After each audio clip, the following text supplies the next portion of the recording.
Hola, soy Marcela Rivadeneira. Creo que estoy en la parte del espectro más viejo de los ochenteros, como lo habíamos mencionado, soy del 82. Mi primer libro de relatos, Matrioscas, es una exploración de la narrativa breve, que lo hice como un ejercicio justamente de eso, para explorar un poco algo de lo que dice T.S. Eliot en su poema The Hollow Man, que sería la traducción más o menos así: esta es la forma en la que el mundo termina, no con una explosión, sino como un gemido. Y me interesa justamente ese pequeño momento de perfección en las historias y en los personajes antes de que todo inevitablemente se degenere y se destruya. Mi nombre es Arnoldo Galvez Suárez, soy guatemalteco, nací como Marcela en 1982. Y mis intereses, digamos, en términos de género se mueven arbitrariamente entre el cuento y la novela, casi sin ningún problema. Y temáticamente he descubierto que me interesa transitar, así como se transita entre los géneros, entre la intimidad de los personajes, entre cuestiones muy pequeñas, muy íntimas, que de pronto salen y se encuentran con la historia. Es decir, estos personajes que existen en el cruce de caminos entre lo individual, lo íntimo, y lo colectivo y lo histórico. ¿Qué tal? Soy Camila Fabri, tengo 27 años, nací en 1989, soy argentina y escribo teatro, dramaturgia y narrativa, y tengo un cuento publicado de cuentos, un libro publicado de cuentos que se llama Los Accidentes, y creo que de alguna manera son historias de personajes que viven con miedo y tratan de sobreponerse al miedo y tienen la sensación de que está a punto de ocurrir una catástrofe. ¿Qué tal? Soy Damián González Bertolino, vengo de Uruguay, nací en 1980, soy el más grande de los que están acá. Mi último libro es una novela, se llama Los Trabajos del Amor, y también un poco como lo decía Arnoldo, mis personajes,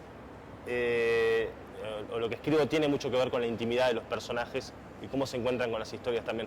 Yo le sumaría además como una preocupación por la cuestión marginal de esas vidas, ¿no?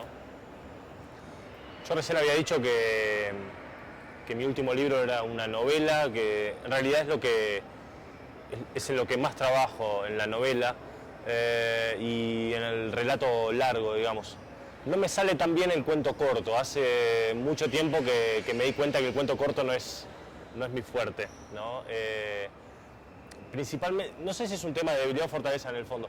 Lo que creo es que esa intensidad que uno puede lograr en un cuento corto, aquello que decía, como es que Cortázar decía que ganás por nocaut en un cuento, a mí no me sale, ¿no? Yo creo que a veces lo encuentro más en lo largo.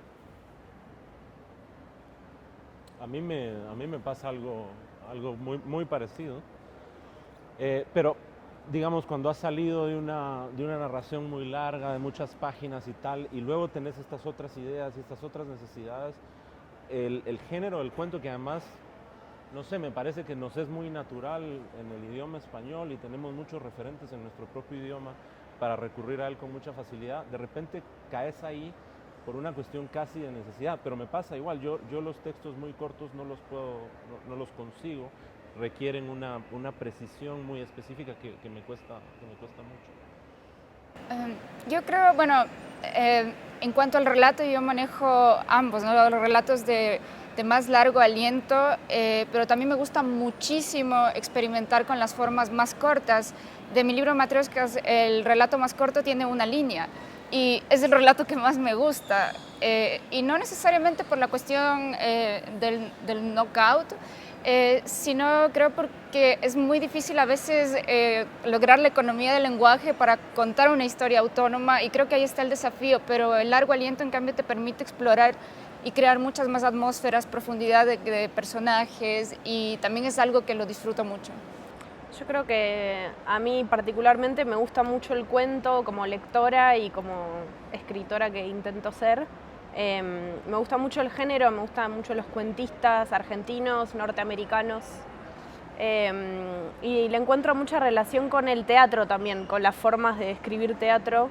Me parece que el teatro también tiene en sí una forma breve en su duración escénica. Una obra de teatro dura 1 hora, un cuento tiene una duración breve, y es en esas búsquedas en las que yo creo que me encuentro más. ¿No? Yo tengo un libro de cuentos que se llama La palabra cementerio, y ese lo publiqué antes de mi último libro que se llama Puente Adentro, que es una novela. Y me parece muy interesante encontrar que a pesar de que noto, digamos, los desafíos de la técnica y la necesidad de la brevedad y de ciertas precisiones que son muy distintas en la novela, en términos temáticos son obras hermanas, está exactamente lo mismo ahí. Es decir, este encuentro entre la historia y el individuo, y eso me parece muy interesante, que ambos géneros se complementen de esa manera. Hay algo que me pareció, para terminar, aunque sea, ¿no?, por lo menos lo que yo quería decir, que vos hiciste la distinción, dijiste, me gustan mucho los cuentistas argentinos, los norteamericanos también, ¿no? Y hay algo interesante en cuanto a la extensión, que es que, por ejemplo, en América Latina, nuestra lengua para decir, hay como una tradición muy fuerte del cuento corto, ¿no? Cuentos que tienen 3, 4 páginas, pienso en Quiroga, por ejemplo, ¿no? Y eso quedó como también un molde, ¿no? Y los norteamericanos no se plantean eso. Ellos tienen cuentos que igual los consideran cuentos o short stories, como le dicen, y tienen 40, 50 páginas. Y en nuestra, digamos, comunidad editorial ya le llaman nouvelles a eso, ¿no? Sí. Ocurre eso también.